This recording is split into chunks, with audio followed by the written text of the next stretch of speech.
Have you ever wondered why some cyclists seem to improve rapidly and achieve great results in events while others struggle to make progress? The reason some cyclists excel is simple.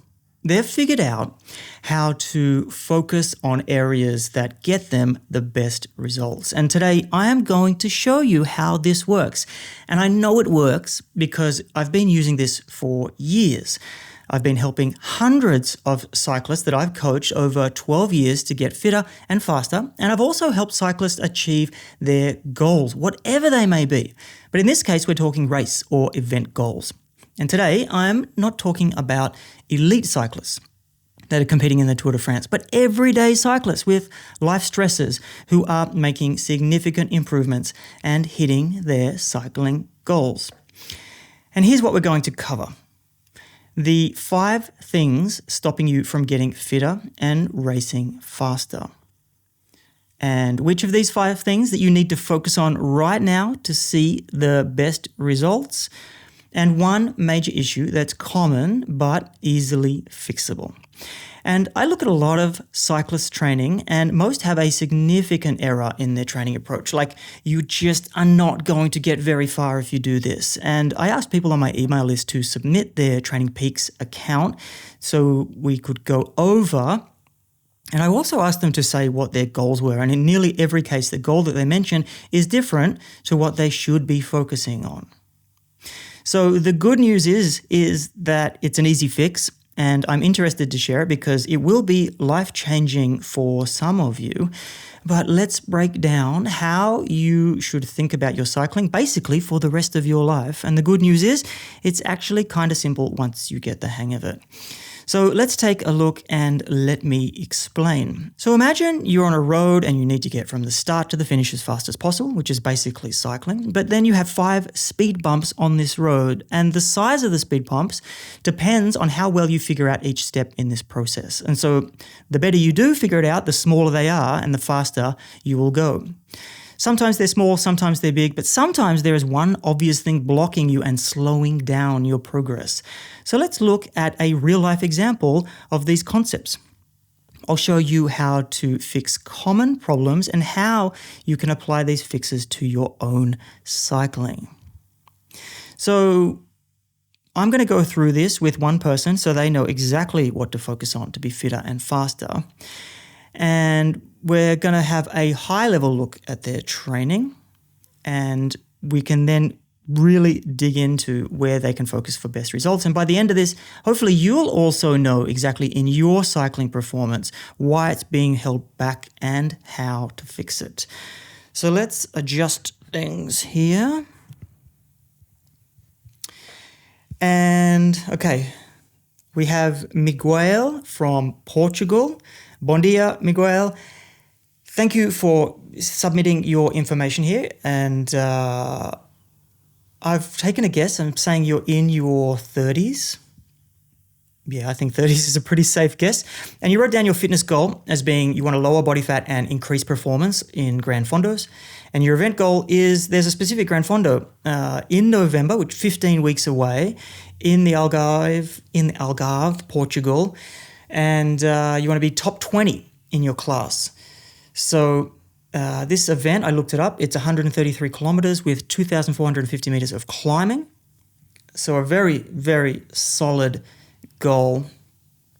And if we run through things, hopefully, we can identify at each step here what the gaps are and then where to fill the gaps.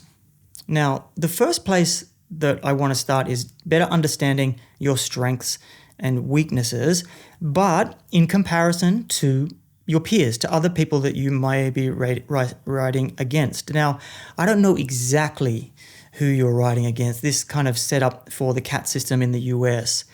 But I'm just going to look at it as far as categories you're in and then the next category above, and if there is a gap. And so to always understand, we always have to think about the event demands as well when we're thinking about this. That's the high-level context that we need to think about. And a demand for a Grand Fondo with some climbing, depending on how long the climbs are, I'm going to say it's everything that's kind of in this intensive aerobic area. So anything from 8 minutes all the way up to, however long it's going to be. So if we have a look here, this blue line is your measured power. So power you've actually done, kind of smoothed out a little here. And if we follow Cat 4 here, this purpley line, does it intersect with anything? Okay, it starts to intersect around this 55 minutes and then goes out, a bit of a dip at 3 hours. So here seems pretty safe, but then we have gaps under here. Now, let's take 20 minutes as an example. The interesting thing is, I'm glad that 20 minutes doesn't have a peak here. Sometimes you get in and you see that people are just doing tests at 20 minutes and just kind of throws out all the other data. But it's measured at 2.8 watts per kilogram. And then we have Cat 4 is 3.11, Cat 5, 2.51. So you're in between there. So this is an area to work on for me.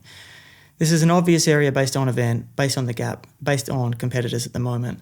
You know, say it's 20 minutes. You want to increase up to the 3.11. I do want to say a caveat for all of this, and the caveat is that this is all, you know, we get to modeled metrics here in just a moment, and modeled metrics are based on data in, data out. So you have to build it first by doing a series of tests, and then you have to maintain it by doing top-up tests at certain periods. You haven't done any of those tests. So all of this may be a bit wonky and a bit out. Ideally, I would be doing this analysis after you've done a series of tests. So we have some real maximum efforts in here and we get a great picture. So just imagine that's happened, and that will give us an easier idea, and I can just drop that caveat and move on with the analysis. But then if we move down to number 2, now we see your potential about how you are doing, but compared to your own potential. So the red line here is a modeled power curve across the same durations, and it takes all of your data and it says this is what you are, your capacity is, your max capacity at each of these things. So we can see here, like a really clear example is, have you been doing some sprinting lately? Because there's a huge gap between the power that you put out in real life and then what's been modeled. And then the same goes down here. So if we're looking around this area, this kind of anything above 8 minutes, all right, a bit of a gap here, no gap here,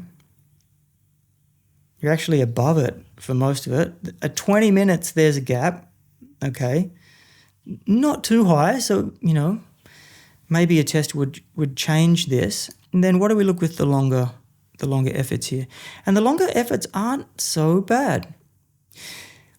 I put an event like this at probably between 4 and 4.5 hours. And it seems like you have done pretty solid efforts around that amount. There is something we can work on potentially, and we'll have a look at it in just a second, but this seems okay. So again, I come back to this area, this kind of 20-minute, 18-minute, up to 20-minute. This area here, it's not much of a gap, but potentially this is an area that we could work on. Now we can get into a little bit more detail here, get into the weeds a little bit more. And this is firstly either by looking at where you put your performance out when you're climbing. So let's just pick that 20 number again, just so we keep it the same between it. And this is modeling your PTC on the flats, and then grade of climb between 4 and 8.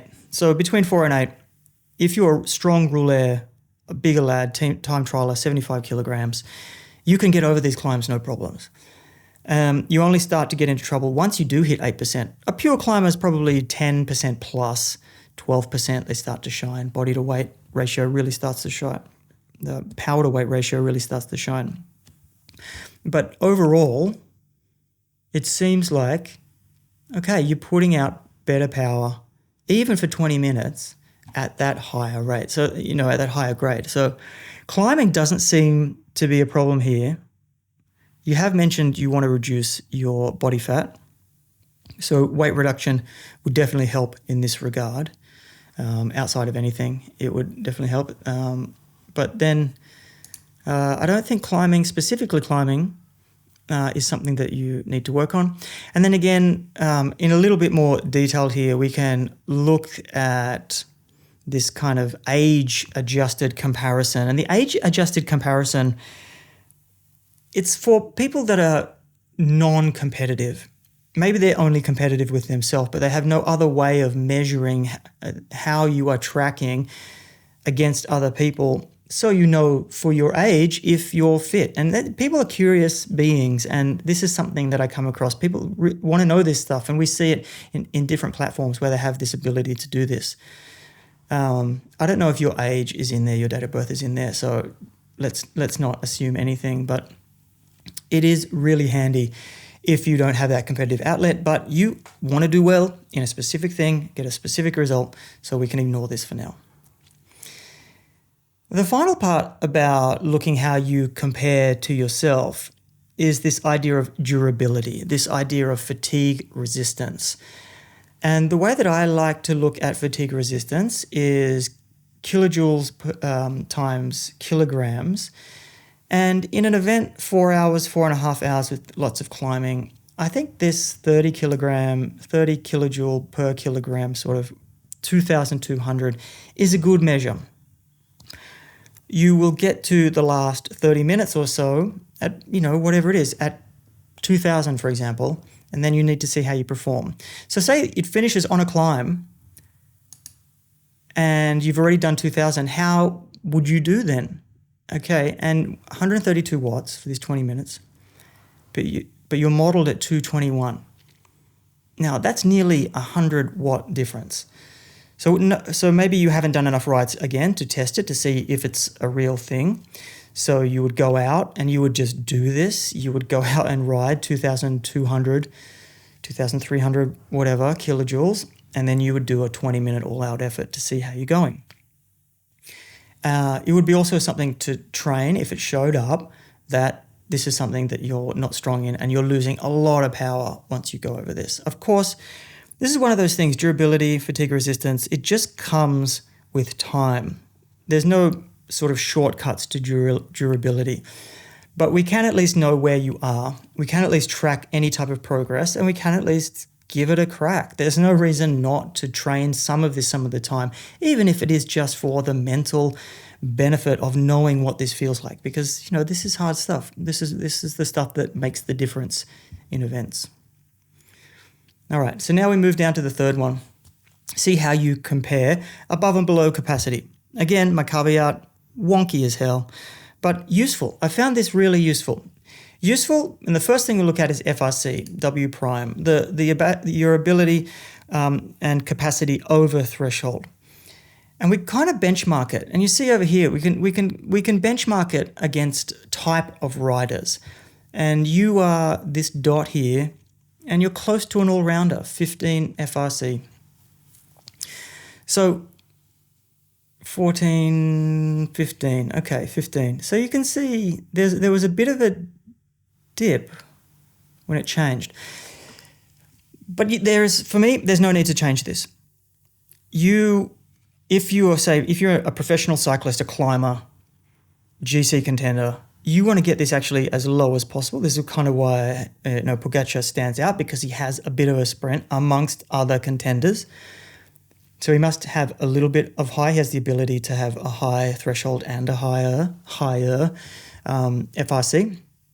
So that's the pro side of things. But coming back to amateurs, recreational riders, 15 is solid. It gives you enough that you aren't just doing, I'm not slamming triathletes here, but doing an Ironman triathlon where you don't need to accelerate fast in any way during the entire ride. So you can reduce that right down to maximize your threshold, because there is a relationship there between the two. But 15 is enough, and I really wouldn't reduce it beyond that. If you've got it, there's no reason to change it. So we're not going to get any gains there by changing training to kind of try and manipulate these metrics. Then we get to the beast of modeled metrics, the original performance management chart. Again, caveat, doesn't show content. It's super wonky. But the reason that I still use it, it just gives you this ability to kind of see when you come up for air, how are you building your fitness? Do you need to change anything to make sure that it's more consistent? Are you losing some CTL points here, potential fitness in some type of way? And yeah, we can see it's pretty clear here. So this yellow line here is the training stress balance. It's the difference between short-term and longer-term stress. And when you are trying to rest, you want to go between -10 and +10. That's kind of where I try and put someone. If we're really aggressive, I'll take it down to just -10. But if we're trying to get build, then the idea is that we're really not trying to lose too much. So you went deep here. What'd you get up to here? 13. So not so bad, but you can see it's going to flatten out.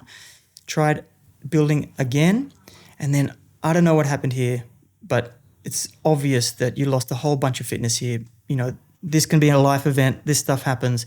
You kind of adjust from here. And not bad here. Not bad. When you do come up for air, coming up at 3, 6. So this is the type of progress that you want to see going forward, at least for the next 8 weeks. You want this line to be building steady, so you need to stay really focused every week, looking at where you are and then trying to beat that the next week until you need a rest, and then taking the minimal rest that will get you through. And all of this this really is just moving numbers around. In reality, this looks like life management. This is understanding accountability, what your goals are, motivations are.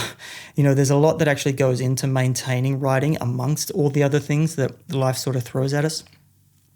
But definitely at a certain point, you want to really focus on making sure that you are building consistently over this time. And it's clear that you've got a great base here, but you need to start building over the next 8 weeks if you want to optimize as much as possible.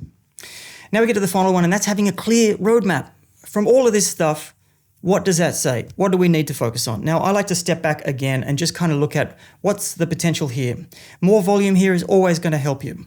So let's have a look at, say, total bike durations. And yes, total bike durations, no problem. You've got room here, 23 hours, 17, 18, 19. You have some room in your life to make it consistent and build up to very high numbers. And again, longest ride, you need a long ride regularly to really adapt to longer stuff, longer training. You've got this ability, 4 hours, 6 hours, nearly 7 hour ride here, 3 hours. So I would look at where you can top out at. Is this an average week? Can you get to 24 hours a week? If you've done it before, if it's not going to put you in a huge hole, which it kind of did up here, what did it get you to? -33, -49. Is that manageable? Can you still get out of this? Were you sick after this? Is it possible? But make it consistent and make the longer rides consistent as well. So you are compounding the effort and building on top of that. And then I just have a general look at the content. Sometimes you see someone, all hard rides, red flag. But it seems like a good balance here. We need to work aerobic. We don't want to forget about this stuff, even though you're not going to use it all the time. We need to have some hard rides every now and then. And the same goes here. You really want to stick between this band of sort of 6 to 8 if you're building. And you're kind of missing that mark a little bit. You're either doing it sort of maintenance mode, it's a little too easy, or you're going for these big rides that are blowing you out.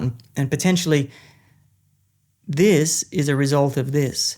Where if you kept it in the middle more, it would just be more consistent and adapting slower over time and building really robust systems underneath you. So quickly, what is my overall recommendation here? Definitely feel like that you need to meet this area here with some training. And the one thing that I kind of see people do, and this is where people fall into trouble a little bit. It's when you have identified an area, and say it is like 15 minutes, the entire Gran Fondo has 15-minute climbs. People then say, with a top-down approach, let's just go and train 15 minutes. But maybe you're not capable of that. maybe that is not where you're at. Maybe that's going to overload the system and then you're going to get into trouble and you can't maintain it. Or you can't stick at the right level for the entire 15 minutes, so you do less and you're not actually getting the adaptations that you need. So a bottom-up approach for me is much better. Meeting you where you are and meeting the physiological system where it is at, so you can maximize the training you do. So here's an example of that. Maybe you've never done this training before at this level, around threshold, under overs, spikes, whatever type of training session it is. Maybe you've never done that before. So you at least want to test yourself with, say, 3 times 10 minutes, 3 times 5 minutes if you're a beginner. But, it seems like 3 times 10 minutes at around threshold might be a good place for you to start to see if you're capable of that, and then making the decision after that point.